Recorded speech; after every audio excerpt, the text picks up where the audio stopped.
ବଜ୍ରପାତ ବା ବିଜୁଳି ମାରିବା ଯୋଗୁଁ ଅନେକ ଜୀବନ ହାନି ରହୁଛି। ଏଥିରୁ ରକ୍ଷା ପାଇବା ପାଇଁ ନିମନ୍ତେ ନିମ୍ନଲିଖିତ ଉପାୟମାନ ଅବଲମ୍ବନ କରନ୍ତୁ। କ'ଣ କରିବା ଉଚିତ? ବଜ୍ରପାତରୁ ଘରକୁ ରକ୍ଷା କରିବା ପାଇଁ ବଜ୍ରପାତ ପ୍ରତିରୋଧକ କଣ୍ଡକ୍ଟର ଲଗାନ୍ତୁ। ଆଚ୍ଛା, ଆମ ସମସ୍ତେ ଘରେ ଯଦି ଲାଇଟନିଂ ରୁ ମୁକ୍ତି ପାଇବାକୁ ଚାହୁଁଛୁ, ଯଦି ରିସ୍କ ଆମେ ମିନିମାଇଜ କରିବାକୁ ଚାହୁଁଛୁ, ତାହେଲେ ଆର୍ଥିଂ ଠିକସେ ରହିଥିବା କଥା, ନାଇଁ କି? ଘରର ଯେତେବେଳେ ବି ଇଲେକ୍ଟ୍ରିଫିକେସନ ହଉଛି ଆର୍ଥିଂଟା ପ୍ରପରଲି ରହିବା କଥା। ଆର୍ଥିଂ ମାନେ କ'ଣ? ସପୋଜ ମାନେ ବଜ୍ରପାତ ହେଲା ତ ଏକ୍ସେସ କରେଣ୍ଟକୁ ସେ ଆର୍ଥିଂଟା କ'ଣ କରିବ? ମାଟି ତଳକୁ ନେଇଯିବ। ତ ଆମ ଘର ଆମ ଜିନିଷ ପତ୍ର ସବୁ ଟିକେ ସୁରକ୍ଷିତ ରହିବ। ନମ୍ବର 2, ଘଡ଼ଘଡ଼ି ଶବ୍ଦ ଶୁଣିଲେ ଖୋଲା ସ୍ଥାନରୁ ଯଥାଶୀଘ୍ର କୌଣସି ପକ୍କା ଘର ଭିତରକୁ ଚାଲି ଆସନ୍ତୁ। ରହିବା ଦରକାର। ଆଉ ଜଣେ ଦି ଜଣ ପଇସା ଶିଖି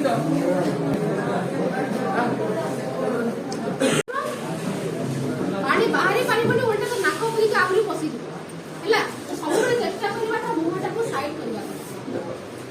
ସାଇଡ କରି ସାରିଲା ପରେ ଆମେ ତା ପେଟରେ ଧୀରେ ଧୀରେ, ବେଶୀ ଜୋର ବି ପ୍ରେସର ଦେବା ଦରକାର ନାହିଁ। ଇଭିନ୍ ଆଜିକାଲି ଏଟା ବି କୁହା ହଉଛି ଯେ ମୁହଁଟା ବଙ୍କା କରିକି ତାପରେ ଆମେ ଧୀରେ ଧୀରେ ତାର ହେଲା।